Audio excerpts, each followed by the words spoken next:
Hi guys, it's me, Van.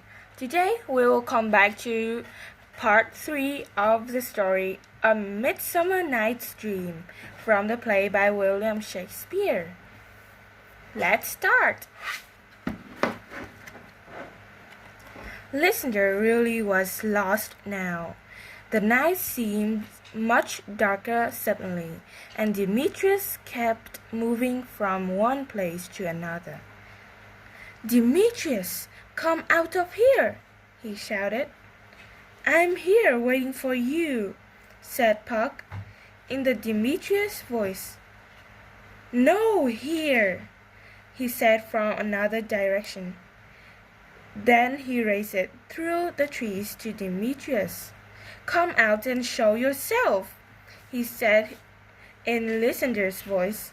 "You want to fight? I'm ready." "How can he do that?" wondered Lysander.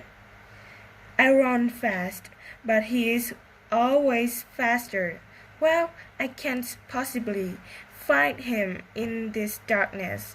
I'll look for him tomorrow by daylight." He lay down and was soon asleep.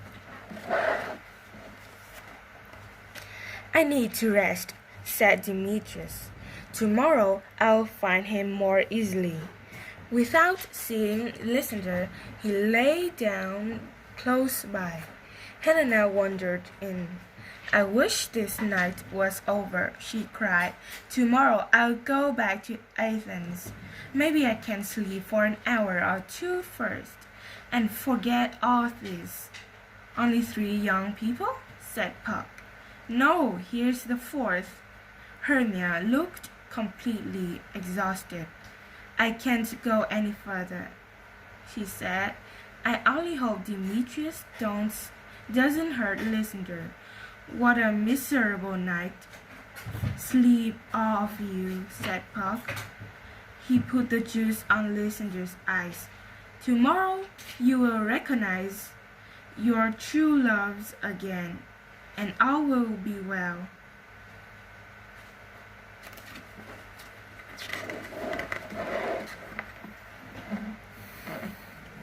Bottom was sitting on a bed of white flowers. Titania was making a crown of flowers for his head and stroking his ears. "What do you want, my love?" she asked. "What can I do for you?" Tell your servants to scratch my head," said Bottom. "My face feels very hairy. Maybe I need a haircut. Oh, and I am really hungry too." "Would you like some sweet honey?" asked Titania. "I'd prefer hay," said Bottom. "There's nothing like good fresh hay. Actually, I think I'll sleep a little first." Let me make you comfortable," said Titania, kissing Bottom's donkey face. She lay down beside him, and they both fell asleep.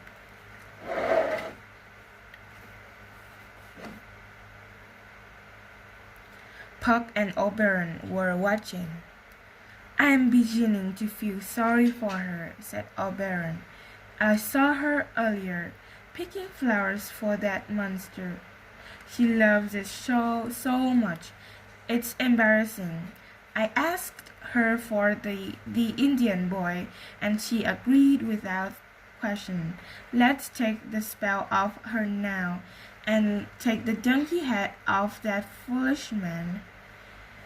He put the juice on Titania's eyes. "Wake up, my sweet."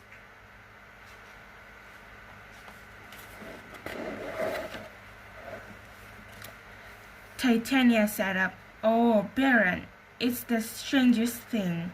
I thought I was in love with the donkey." "You were, my love," smiled Oberon. "Look, there's your darling." Titania screamed. "That thing? How horrible! How could I?" "It's all finished now," said Oberon.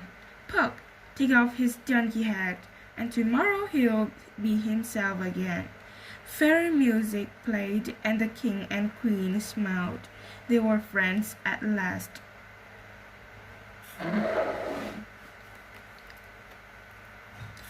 It's morning, said Puck. I can hear hunting dogs. The Duke is coming. Let's go, said Titania to Oberon. You can explain what happened later. It's a beautiful day, Theseus was saying to Hippolyta. A fine morning for hunting. But who are these people sleeping on the ground? Aegeus stared at Hermia. That's my daughter, sir. Wasn't she going to tell us today whether she chooses Demetrius or the convent? Let's wake them.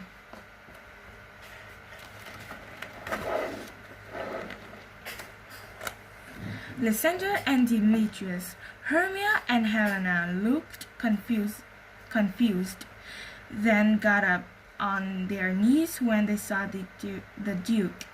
Please stand up, said Theseus. Lysander and Demetrius, I thought you were enemies, but here you're sleeping side by side. My lord, I don't know what happened, said Lysander. Hermia and I came here last night. We were planning to run away. That's enough, said Aegeus.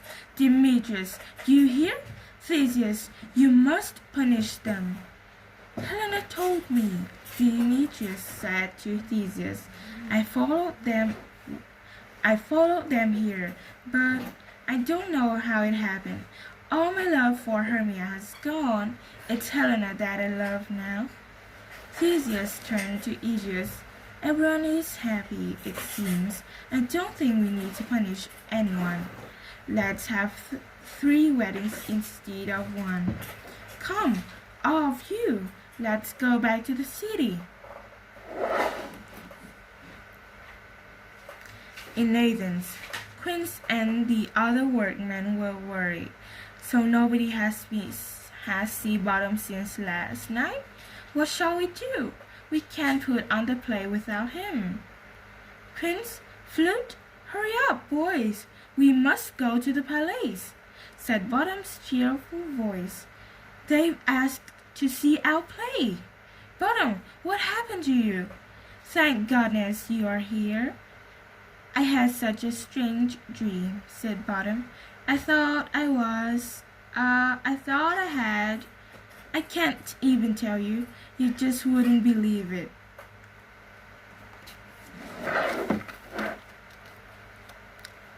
Theseus, Hippolyta, and the wedding guests finished their meal. So now we are going to see a comedy. Aegeus, is that right? I've seen it already, said Aegeus. It's not very good, sir. They aren't really actors, just ordinary workmen. I'm sure they'll try hard, my smart Theseus. Quince came onto the stage to explain the play. He read his part nervously and introduced the other actors. This the hero, Pyramus, and the lovely Lady Thebes. This man is the wall that separated the two lovers.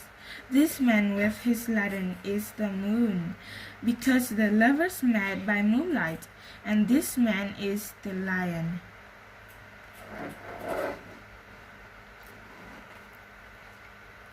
I hope the lion has a speaking part, said Theseus. The man in the moon ought to be inside his lantern, said Demetrius. Bottom began to speak in a loud voice. He was enjoying himself. He tried to kiss Thebes through a hole in the wall. I kissed the wall, and not your lips at all, complained Thebes. She agreed to meet Pyramus later, but she was frightened by a lion and dropped her long scarf. The lion picked up the scarf in his mouth and shook it.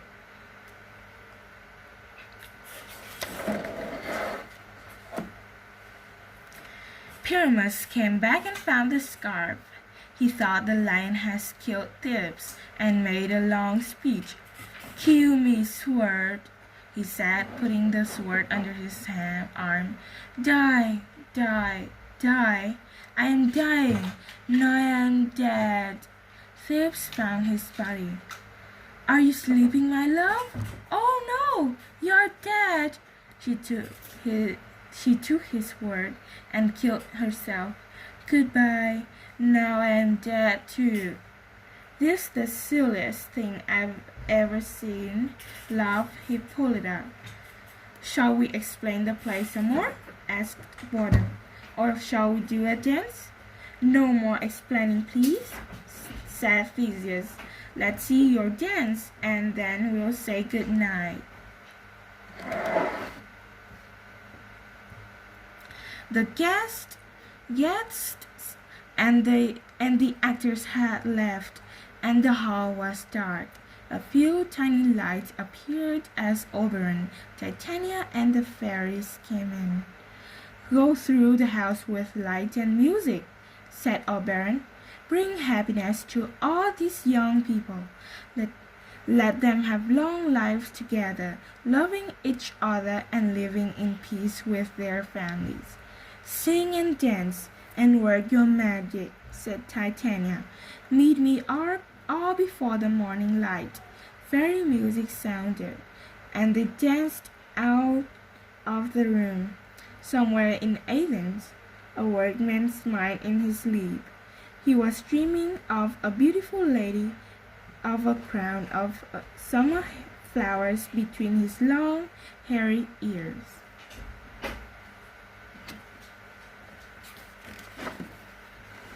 And now this is the end of the story, A Midsummer Night's Dream. Hope you enjoy. Goodbye.